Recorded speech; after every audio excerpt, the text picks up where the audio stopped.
Mount Digital Comics Thor 5 news in the house. But first, Oh, usellcomics.com, your new multi-vendor marketplace. Usell Comics offers a site exclusively for buying and selling of all things comics.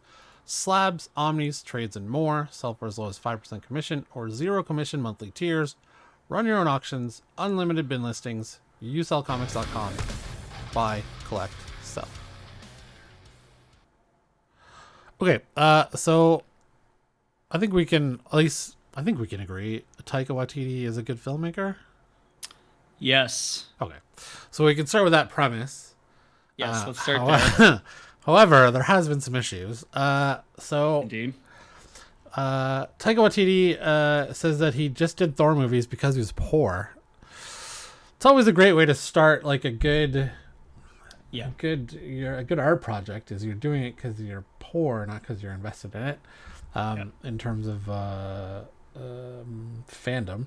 While director Taika Waititi found success helming the Marvel's Thor movies, he admits the only reason he took the gigs was because he was poor.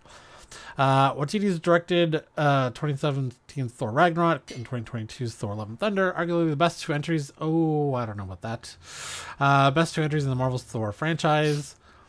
Thor Ragnarok injected the God of Thunder with so much needed humor, increased stakes, and provided Waititi with an all-new audience for his works. With this in mind, it may come as a shock to find out the reason behind why Waititi joined the MCU. So I would agree Thor Ragnarok is one of the best Thor movies, but I would put the first Thor over Love and Thunder and The Dark World. Yes. Taika Waititi was a guest on the Smartlist podcast. That's Jason Bateman, Will Arnett, and Sean Hayes. I heard that's a really good podcast. I've only listened to one or two episodes. It's very good. I listened to the one with Will Ferrell, and it was hilarious. But very obviously insightful. Yeah. Everything. Taika Waititi was a guest on the Smartless podcast, where he revealed that he took on the writing job for Thor Ragnarok because he needed the money to feed his growing family. You know what? I had no interest in doing one of those films, Waititi said. It wasn't on my plan for my career as an auteur, but I was poor and I just had a second child, and I thought, you know what? This would be a great opportunity to feed these children. And Thor, let's face it, was probably the least popular franchise. I never read Thor comics as a kid, and that was a comic I'd pick up and be like, ugh. And then I did some research on it. I read one Thor comic, or 18 pages, or however long they are. He read one comic as the research for it? Jesus. Waititi also said that he took Marvel Studios reaching out to him. Gotta be joking. I hope so. As a sign that the studio had no idea what to do with Chris Hemsworth's character. I think there was no place left for them to go with that. I thought, well, they've called me in. This is really the bottom of the barrel. It's looking like Taika won't be involved in the fifth Thor movie. Waititi's dance card is pretty stacked lately, with the director working on a Star Wars film, which I believe he also said on Smartlist that it would piss Star Wars fans off. That's what he said. Of course, the topic of him directing another Thor installment came up. Installment always comes up, a subject he's never shied away from. However, Waititi recently confirmed he won't be behind the camera. I know that I won't be involved. I'm going to concentrate on these films that I signed on for. Waititi told Business Insider earlier this month, so that's 6-7 years gone. I'd imagine another Thor would be a lot sooner than that. But I love Marvel. I love working with them. I love Chris. I would never feel like they're cheating on me, as he praised Marvel with some humor. We're in an open relationship, and it's like that. We want to see other people. I'm happy for that. I'd still get back into bed with them one day. He's also working on an Akira live-action movie.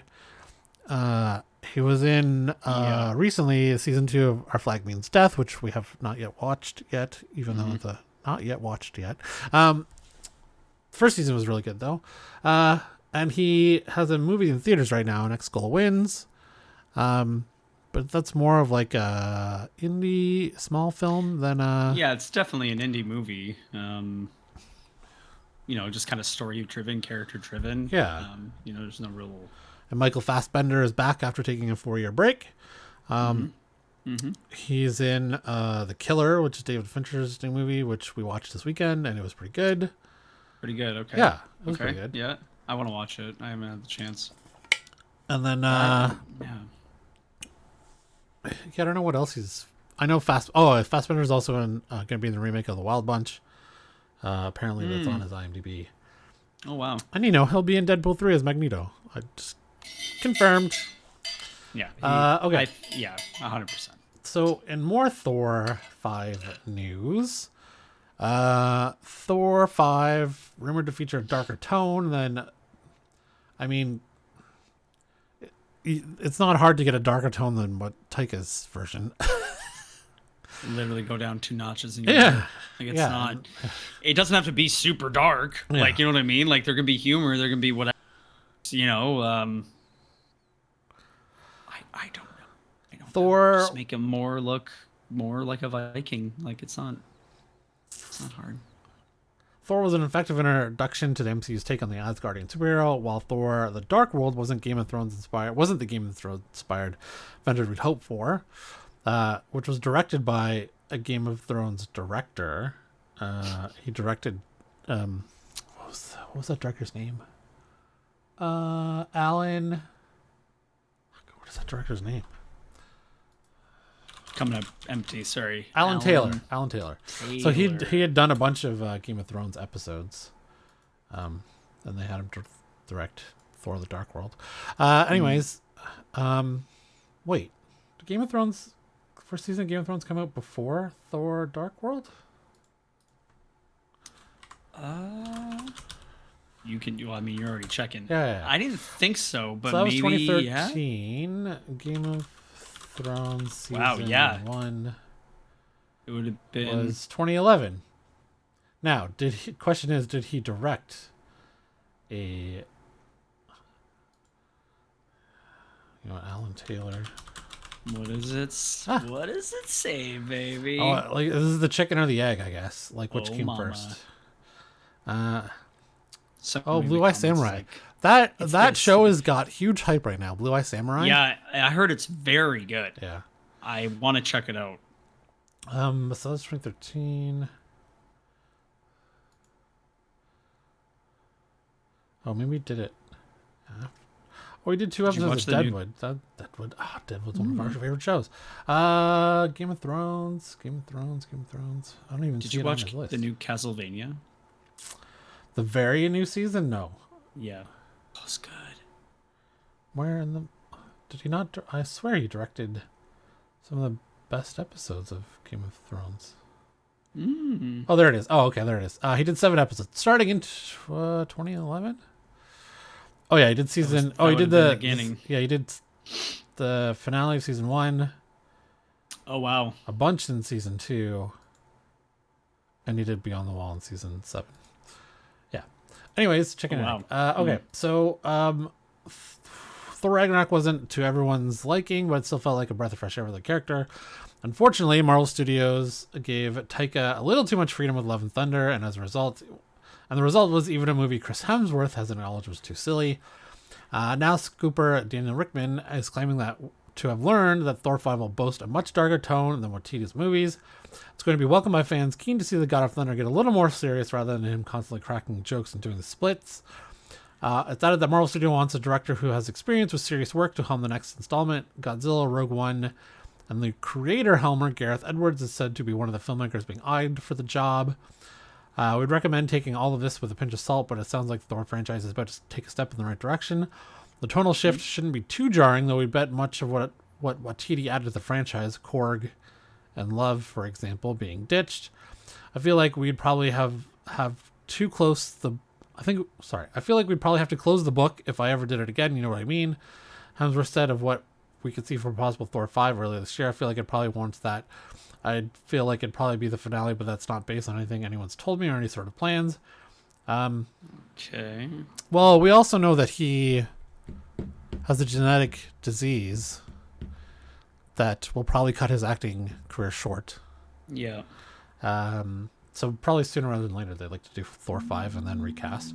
That would make sense. You have this birth of a hero, the journey of a hero, then the death of a hero. I don't know. I'm at that stage. Who knows? So he wants to do the Han Solo thing, and I'll come back if you kill me. Yeah. If this is really where the God of Thunder's story ends, then putting a comedy aside for a darker tone will be a must. Whether the movie will come out before or after Kang Dynasty Secret Wars is hard to say, but we'd be shocked if Hemsworth isn't one or both of those projects. Do you kill him before Secret Wars or after? And do you kill him in Thor 5 or do you kill him in Avengers? All very tough. Interesting. What would be more? What would be like you killed Tony Stark in Avengers. Of the originals, like who's left? Like Captain America's not around. Black Panther's not around. Iron Man's dead. Black Widow's dead. Scarlet Witch is dead. I guess if you'd want to have another $1 billion Endgame movie, you'd kill Thor in it. Yeah. I would say is Gareth Edwards the right guy though? Yeah, I would agree too. So I saw The Creator. Yes, it was I good. Still have to watch it. It was good. It did have a it did have a good emotional feel to it. Yes. There was a massive giant plot hole in it. But other than that, the CGI looked good. The effects were good. Obviously, we know how good Rogue One was. How much of that was Tony Gilroy and him coming in at the end. There's always speculation that Gareth was kind of booted from the film and they kind of returned some of it and then he came back. I don't know. So, I